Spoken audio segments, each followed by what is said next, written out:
Good evening, everybody. Welcome to the regular meeting of the Village Board for October 18th, 2021. Please stand for the pledge. I pledge allegiance to the flag of the United States of America and to the republic for which it stands, one nation, under God, indivisible, with liberty and justice for all.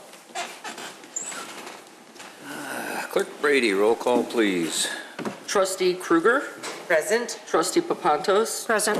Trustee Vito? Here. Trustee Rufato? Here. Trustee Vogel? Here. President Horker? Here. Trustee Lang phoned in. He'll be absent? Correct. Thank you. You have before you the minutes of the regular meeting of September 20th, 2021. I need a motion for their approval. So moved. Second. Motion, Trustee Papantos. Second, Trustee Vogel. Roll call, please. Trustee Kruger? Yes. Trustee Papantos? Yes. Trustee Vito? Yes. Trustee Rufato? Yes. Trustee Vogel? Yes. President Horker? Yes. Do we have any changes to the agenda? We have no changes this evening. We have no proclamations, appointments, administrative oaths. Clerk Brady, citizens' comments, do we have any? Yes, we do. Deborah Wilson. Members of the public may address the board with comments regarding issues relevant to village business. No citizen shall speak for more than 5 minutes without consent of the board. Members of the general public who wish to address the board must sign the request to speak form prior to the commencement of the public meeting. Just as a reminder, this is a time for citizens to make comments and express their concerns and for the board to listen. Neither the board nor staff will be answering questions. Hi, my name is Deborah Wilson, and I see that you have a new business this evening. 11A, ordinance adopting a whistleblower protection policy for the Village of Wheeling and appointing an auditing official. I'd like to make a suggestion. I know that many of you are very close and you have a lot of overlapping social circles, both personally and professionally. And that came into clear view, the investigation into former Deputy Chief Wolf. The village manager felt that he was be more distanced, or it was somehow would be better for him to contract out someone to do that investigation. And I think it's just because so many of you have been here for so long, and it's hard sometimes to be the heavy to make sure people are following the rules when you have friends and relationships. So as you know, I've attended many of the other commission meetings, and the police and fire commission involves discipline of some officers. And what I think is unfortunate is on that commission, every gentleman that serves on that board, almost everyone owns a business in Wheeling. So my concern is for that commission is that they can't really be objective, because on the one hand they're thinking, well, if I make a decision on this discipline matter with this employee, that maybe next time I'm before the board for approval is something I want to do for my business, maybe I'll be rejected. So I hope that you select somebody, appoint someone to be the investigator for this whistleblowing ordinance, somebody that has no business before the village, someone that has no relatives or something like that, someone that can be truly objective. It involves a lot of interviewing and investigations, somebody with those types of skill sets. I know earlier I had spoken some time ago to Pat Horker about the Ethics Commission, and it didn't gather very often when it was in existence because there weren't many complaints. So this may not come to fruition. You might just be doing this to comply with state law, but that there may come a time when someone an employee wants to feel the freedom to blow the whistle to make sure that the public is served properly and under the rules that are established by ordinance, state, and federal law. And I think that employees will be more likely to do that if they believe that the person who is in the audit position for this role is somebody who's going to be fair and impartial, just based on the facts. So I think that's best accomplished with, if you appoint somebody who does not own a business in Wheeling.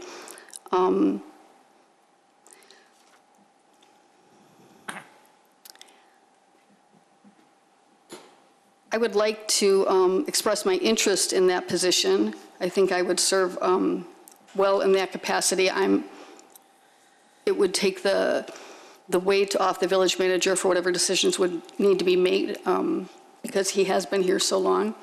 I'm not somebody who is influenced by personal preference or needing to have people like me. I just do call the facts the way they are, and you know my investigative skills and my interviewing. I think it would be hard to find somebody that would invest themselves as much as I would. So I'd like to make myself available to you in that capacity. But whoever you do choose, try to keep in the spirit of, what whistleblowing really is. It's for the safety of the public, because if employees are not free, if they don't have employment security to make those calls and report those violations when they see them, it really is the public that suffers. So I hope you consider me. Thank you very much. Thank you, Ms. Wilson. Clerk Brady, anybody else? No, that's it. Consent agenda. Oh, no, I'm sorry. Staff reports. Chief Dunn. Good evening, President Horker and trustees.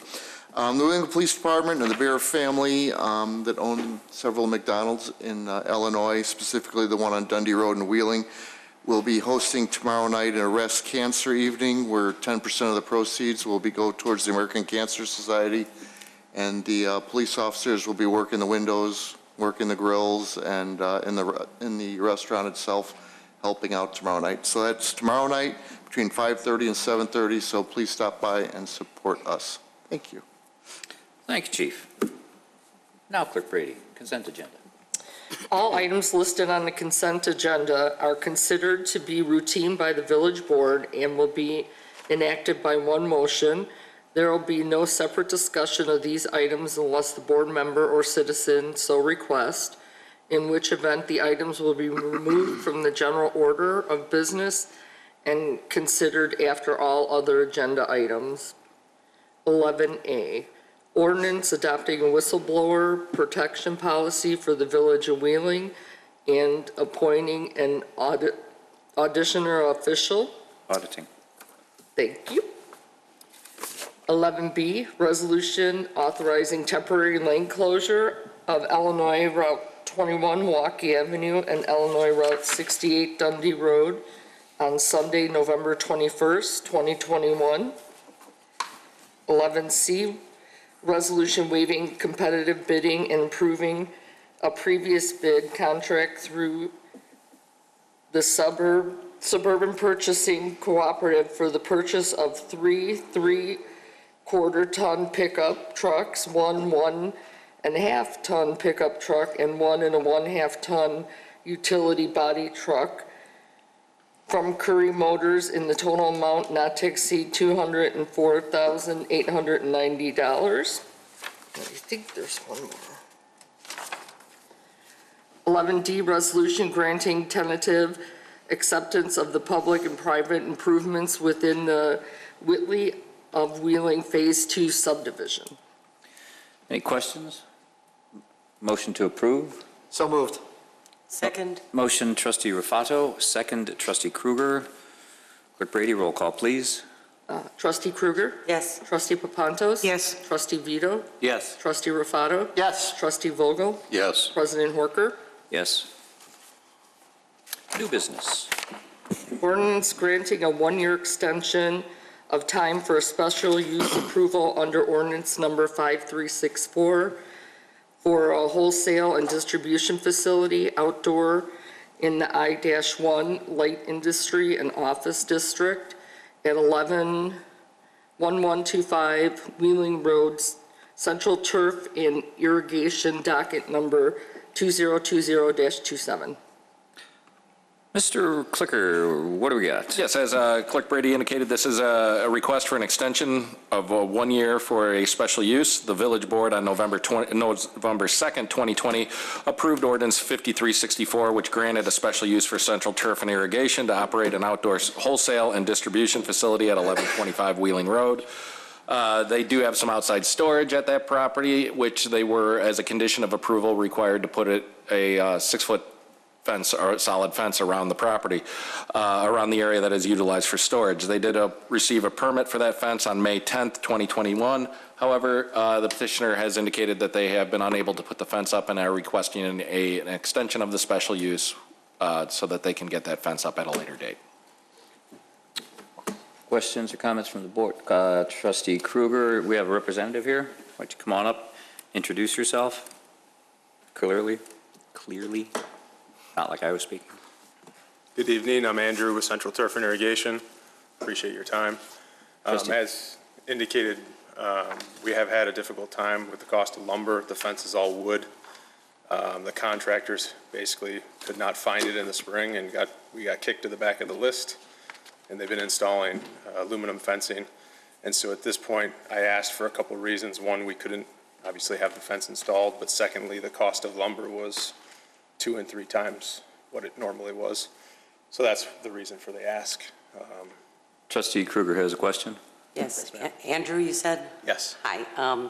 Your letter for extension indicated that you were anticipating you might have the fence up by July of 2022. Is that a solid goal, or are you still kind of? I think it's pretty solid. Regardless of what the pricing is, we're on the list now to get put in for the spring. So I can confidently say that, by July, we'll have it up and in. Fair enough. My next question is for Director Clicker. The ordinance, or this extension, it gives him till November of 2022? Correct. And if the fence is not up by November, what happens next? We would begin enforcement actions. Okay. Just want to make sure you were aware of that. I'm aware. Great, thank you. Thank you. Questions to my left? If there are no other questions or comments, we need a motion for approval. So moved. Second? Motion, Trustee Kruger, second, Trustee Papantos. Roll call, please. Trustee Kruger? Yes. Trustee Papantos? Yes. Trustee Vito? Yes. Trustee Rufato? Yes. Trustee Vogel? Yes. President Horker? Yes. Official communications. Thank you. Thank you. Thanks. Okay. Yeah, congratulations. Sorry. Comments from the board, right? Trustee Kruger, then Trustee Rufato. Yes, Chief McGrill, October is fastly coming to a close, and it is Fire Prevention Month, and I know that we're supposed to change our batteries in our smoke detectors and our CO detectors when daylight savings time ends. Do you want to help us know when that is? And Sure. Thank you, Trustee Kruger. November 7th is daylight savings time, Sunday, November 7th. We'd like to remind folks that that is also the time to change your batteries in your smoke detectors and your CO detectors. And also, we'd like to remind the multifamily property owners that 2023, January 2023, you would have to swap out those traditional smoke detectors with the 10-year battery type. And those, they last for 10 years. You don't have to change the batteries. But so if your smoke detector is over 10 years old, we suggest you get the 10-year battery life, get a new one, and have it put in. very good. Thank you. Thank you, Trustee Kruger. Trustee Rufato, you had something? Yeah, just on the new, excuse me, the whistleblower protection policy that we implemented. I just want to thank John and staff for putting that together. And this is exactly what we wanted. And I think this was signed in February, and we're implementing it already. So that's a great turnaround, and it's something that is good for our village in moving forward with our staff. So thank you. Thank you. Thank you, Trustee Rufato. If there are no other questions or comments, we have the bills for September 30th through October 13th, 2021. I need a motion for their approval. So moved. Motion, Trustee Papantos, second. Second. Trustee Rufato, Clerk Brady, roll call, please. Trustee Krueger? Yes. Trustee Papantos? Yes. Trustee Vito? Yes. Trustee Rufato? Yes. Trustee Vogel? Yes. President Horker? Yes. We have no other business this evening. I don't feel like staying here any longer. I need a motion for adjournment. Maybe. Or you can stay if you want, but No. a motion to adjourn? So moved. Second. Trustee Rufato, second trustee Krueger. All in favor? Aye. Meeting adjourned. That was quick. Now you got to stay.